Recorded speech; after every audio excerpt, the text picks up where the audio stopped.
Hello all, I hope you are well in these extraordinary times. Welcome to the Fintech Finance Virtual Arena where we're hosting you today. We are joined by Alex Ford, who is one of the people behind a brand new financial planning app, Claro. Hi Alex, how are you doing today? You're in Kent like us, how is Kent treating you? Hey Ali, yeah, Kent is treating me well. It's quite hot today. We're in the middle of a heat wave, so I think we're 34, 35. But other than that, it's quite good. Excellent. Well, let's get straight into it, because from what I gather, Claro is a little different from some of the other fintechs out there. Rather than launching straight in with a trading platform or a bank account, you've taken a bit of a step back and you're looking to help people get started with their finance. Can you sort of elaborate a wee bit more on that, please? Yeah, absolutely. So, yeah, Claro is quite different to a lot of the apps that you see in the marketplace, and that's really come from a place where we carried out a lot of user interviews and a lot of kind of market research and surveys. So when Claro started life as a more traditional trading app with this ESG element to it. So we have ESG data in the app.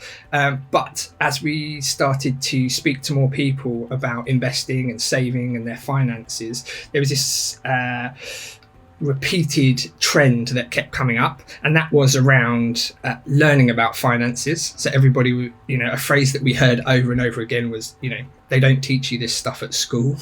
It's like But thank God we get taught Pythagoras. That's the other meme that goes around. They don't teach you about kind of compound interest and variable rates and standard variable rates and all of that type of stuff. So that was a theme that kept coming up. And then the other one was, people would say to us literally, I've got a plan in place, or I need to build a plan. And when we spoke to a lot of people, it seems like everybody has a spreadsheet at home that they use for managing their finances, whether it's like buying their first house or, saving for a holiday or whatever it is. Everyone seems to have this secret spreadsheet at home that they manage all their money on.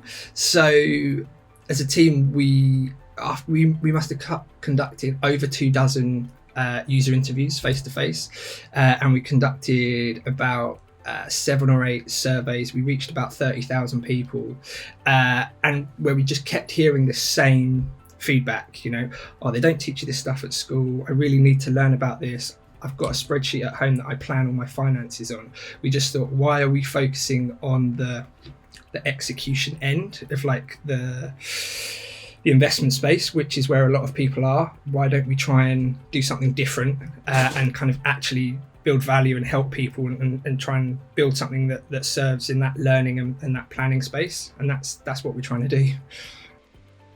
I have got a spreadsheet. Yeah, so do I. I think literally everyone we've spoken to has a spreadsheet, and even people. There was a couple of interviews where we interviewed people with their partners, and on a couple of occasions, one of the partners would answer, "Oh no, we don't have a spreadsheet," and the other person would say, "Oh yeah, we do. I track things in my spreadsheet." So that was quite interesting. It's more common than you think, I think. Was that very much the inspiration to create Claro? Was realizing, hang on a second, there's a lack of financial education, and everyone is doing something arguably quite a basic kind of way. I don't think what's happening in the market is basic. There's a lot of good products out in the market, and some of them are quite complex, I think, from algorithmic investing and so on and so forth. But I think the basic stuff is learning about what all these terms mean and then building a plan that's right for you. And I think, like I said, when we started to speak to people, it was just so strong that we couldn't we would have been foolish to ignore it. So we felt that was definitely the right way to go. And from a business perspective as well, entering into that trading space, it's a hugely competitive market already. And again, in the investment space, when you've got some competitors that aren't charging anything for commission and things like that, from a business model perspective, it makes it quite a competitive space to enter. So yeah, I think that it was literally just hearing people say that that's what they wanted. We thought, okay, well, let's try and build something in that space. Brilliant, excellent. That's one of the things, like looking at financial illiteracy, which is very much your mission. For me, I knew very little about stocks and shares. I thought I knew a lot. I knew very, very little. But there are a few very simple things. Like I remember watching on Netflix the stock market explained, and all of a sudden a lot of things clicked. Like I think it's almost a lack of awareness of what you don't know, as opposed to, oh, I don't know what a mortgage is. What have been some of the things that have surprised you around financial literacy? Yeah, financial literacy we think is really, really important. So when we spoke to people and we carried out these surveys, a lot of people told us it was something that they wanted to dedicate time to learning about finances, and then we would ask people, well, why haven't you done that? And as with most things of life, other things got in the way. Other things were more interesting than sitting down learning about finances for most people. So it was always something that got pushed out. I think the other thing that came up when we spoke to a lot of people was that the current information out there was very jargon heavy, and it was relatively advanced. If somebody is kind of new to the finance space and they literally want to learn about different types of mortgages, let's say to buy their first house, offset mortgages, tracker mortgages, this type of thing, in sometimes people were just kind of overwhelmed by the amount of information out there, and so they relied on kind of friends and family. So that was a really big trend or theme that came out when we spoke to people. Was a lot of people tried to Google it and learn about stuff, and there was a lot of information out there that sometimes kind of got quite overwhelming, and then they would kind of fall back to the knowledge base of mum or dad, or the knowledge base of kind of their friendship group. So I guess what we tried to do is trying to create that source of information that people can dip into and learn from, if you don't necessarily have access to other areas to learn about finances from. Now you're very focused on ESG and can help people track and plan not only their money but also their ESG score. Yeah, it's definitely becoming more and more mainstream, that awareness of where money goes to. So I mean, ESG is definitely becoming a lot more into people's consciousness, probably through people like yourself, through financial literacy. Yeah, I mean, and that echoes what we found from our interviews and our conversations with people. So ESG is a growing trend in the finance space, but we wanted to kind of see what most people's take on ESG data was. So we carried out a survey where we asked people various different questions about returns versus ESG, and we had really interesting responses. So on one of the sessions that we ran, one of the people said to us, ESG feels like a luxury because I don't have that much money. And so they were under the impression that they would be sacrificing returns for kind of their ethical investment. On the other hand, when we did a survey of about 2,000 people, there was about 12% of respondents said they would be happy to sacrifice over 75% of their returns, knowing that their money was being invested or managed in a completely ethical way. And that data for us was really, really insightful. We know that there's a trend around ESG, but we didn't expect people to be that passionate and that, I suppose, driven to sacrifice returns, I suppose. The fact of the matter is that there's a lot of ESG funds now that are performing really, really, really well. I know that BlackRock and Vanguard and a couple of other big institutes have recently released a report around some of their ESG funds, particularly in this COVID world, and they've been performing quite well. So that's really, really positive. I I think for the whole industry, but specifically for us at Claro, is that, it's not a case nowadays, I don't think, of either or. Like, you can still save and invest your money, but still have, your principles and your values aligned to. Like you said, if you don't want to invest in weapons or oil, and you want to be more focused on green energy, and that's what we're trying to do with the ESG data in Claro, and that really ties into the planning element of the app. We try and understand what people's appetite is for ethical investments, because some people will be in that 12% where they'll be, really strongly wanting to be fully ESG aligned, and some people will not want to be as strong as that, and they'll want only maybe a portion of their investments aligned. So we feel at Claro, it's not really our place to tell people which way to go, but we should definitely highlight it, and we should give people the options and the choice, and that's what we're trying to do, really.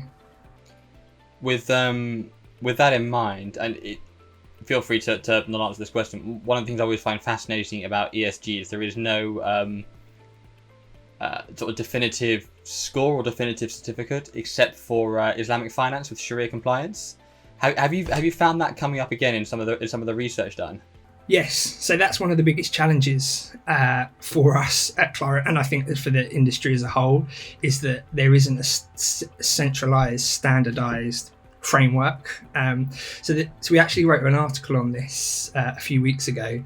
There's two main frameworks, the Morgan Stanley MSCI framework, and then the SASB framework. At Claro, we've decided to go down the SASB framework because we feel that it's a lot more comprehensive and covers more data points than the MSCI framework. I think the positivity to take away from it is that there are two emerging frameworks coming up. So at least there's a focus on it now. But I think at Claro, because of how important ESG data is for our business model and for our customers in the future, and we felt that the SASB framework was a lot more detailed, and it also allowed our customers to drill down in kind of a more of a granular way. But we do recognise that there are still steps to be taken, shall we say, in the modelling of ESG data, and hopefully we can kind of play a part in that in the future. Well, with that in mind, when is the app launching? Yeah, so the app is due to launch in early 2021 for our big launch, should we say. But before then, so the app's been in development for the last six to 9 months. And between now and when the app launches, we do have a couple of planned releases, but these are very much very early stage releases. So they're kind of invite only. So the kind of releases that we want to get a hold of, highlight the bugs, and just say, yeah, this thing's buggy, don't get it yet. Yeah, exactly. Yeah, exactly. So, I mean, the product is built around, so there's 5 key elements to the product. So there's four key pillars built on this foundation of ESG data. So the first pillar is learning for us. So, the features within the app will be released around learning content. The other pillar is planning, which is probably the biggest pillar for us, because that's the pillar that people told us was kind of most interesting and most valuable to them. So we have a release which works with open banking and some other features that will be released, before Christmas. And then the third pillar is the investment side of things. And then the fourth pillar finally is the community side of things. So how do we kind of connect people in this finance space and this kind of wealth management space within the app? You mentioned obviously open banking there. So when the app, I mean the vision for the app, if you like, I'd imagine that'd be connecting with various partners all around the world. How do you plan on fitting into this? I'm going to use the E word. It's a cliche, but it's such a word. How do you plan on fitting into this fintech ecosystem? Yeah, I mean, it's a great question. I mean, it's what every fintech startup is trying to achieve, right? A product market fit, carve your niche in the market. We feel that one of the biggest parts of what we're doing at Claro is centered around the planning and helping people really understand money. We have this bit of a cliche phrase that we use internally that is, I think I looked it up this morning, actually. It comes from like 1885, but it is, give a man a fish and he feeds for a day, teach a man to fish and he feeds for a lifetime. And I think that's pretty much the mission that we're on at Claro. There's a lot of products in the market already that do it for you. You know, there's these bots and these robo advisors where you can just connect your bank account and it takes some money out and it does it for you. And they are absolutely great. But I think what we want to achieve at Claro is slightly different in the sense that we want to help people understand the why behind it and the how. And in doing that, we feel that the users of the Claro app will be much better informed and much more empowered to make, you know, educated decisions about what they're doing with their finances, whether they're, you know, buying Tesla stocks or Netflix stocks, or whether they're investing in a FTSE 100 fund.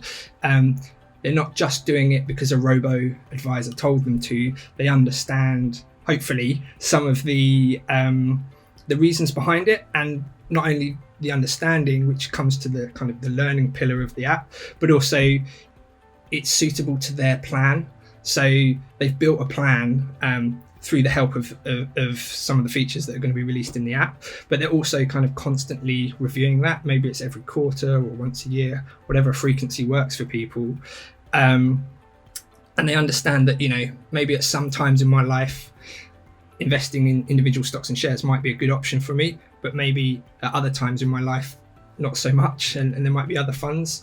So I guess that's where we see ourselves fitting in the market, is rather than the kind of the do it for me, it's the do it with me space. Yeah, I like that. I see that there. And again, the old is it an Old Testament one? I don't know. The fish quote. Love Fish it. one. I didn't see it as an Old Testament. I just saw it as well, it's Wikipedia, so you know, take it with a pinch of salt. But Miss Dimon from 1885 was first accredited with that. But I don't know where it comes from. There we go, Wikipedia. Well, with that in mind, you're launching at the start of 2021. What does year one look like for you? Yeah, so very hard to predict at the moment with many factors. Who would start a fintech in the middle of a global pandemic, hey? So yeah, I mean, tail end of last year, beginning of this year, we were a team of 3, and we were doing, like I say, lots of interviews, lots of market research. Fast forward 9 months, we're now a team of 11. So we've kind of recruited, hired and onboarded 9 people in the middle of this global pandemic, which has been really, really interesting, actually. But it's also been really, really rewarding. You know, it's fortunate enough that we're in a position to be able to offer work to people in these uncertain times, but also as well to be able to build kind of like a team and a business culture through Zoom. It's really, really quite hard, but it's been really, really good. We've had like internal Ask Me Anythings. We've had internal kind of meet the family. So my daughter sometimes comes on a Friday afternoon Zoom call, and my dog and stuff. So yeah, that's been really good. But I think year one for us is continuing to hire. So we've got currently 9 open positions for iOS developers, content copywriters, and a whole variety of roles. Our plan is to be around 24 people by the end of the year. So it is really focusing on building the team. And we're trying to build a team from all different walks of life. So not just from the finance world, but from, you know, all over. Outside of that, we're doing a lot of community work. So we've taken on a community manager who has been helping us run a lot of financial courses. So we've been delivering our first introduction to saving and investing course over Zoom. That's been quite well received for the first kind of round of people that have gone through it. So we want to continue building out the community side of things. Eventually, as and when, if we're allowed to, we'd love to host some real events and kind of get people together, but we'll see. But yeah, I think year one is really focused on kind of building the right team and getting the right people together, continue to develop the product ready for our launch at the beginning of 2021, particularly focusing on the financial planning, and whether that is technology or kind of face-to-face human interaction for planning is something that we're trying to explore in the first year. And then after launch we do have plans to go into kind of a crowdfunding phase, but who knows, that's one for the future, I think. Brilliant, excellent. The last question, I always love asking this. I love the answers we've had. So Snoop Dogg is with Klarna. will.i.am is on the strategic board for Atom Bank. Which kind of pop culture icon would you have on your board? Would you have as the face of Claro? Yeah, it's a really tricky one, and I was thinking about this. And I've come to the conclusion, whatever answer I give, I'm sure I'm going to get some stick for it. But I think, I think for Claro, it would be really cool to have someone maybe like Beyonce on the board. Yeah, that's brilliant. I mean, she's a strong, independent woman, but not only that, she's an amazing business lady. Built one of the biggest businesses behind her own personal brand. So I think, she could add a lot of value to the Claro team for sure. Brilliant, excellent, awesome. Well, Alex, thank you so much for your time today. Where's the best place to reach out to you to find out more? You can check out our website at claromoney.co.uk, or you can follow us on Twitter at Claro Money, or we're quite active on Instagram as well, at Claro_money. Brilliant, awesome. Thank you very much, Alex. We'll catch up with you very soon. Thanks a lot, Ali.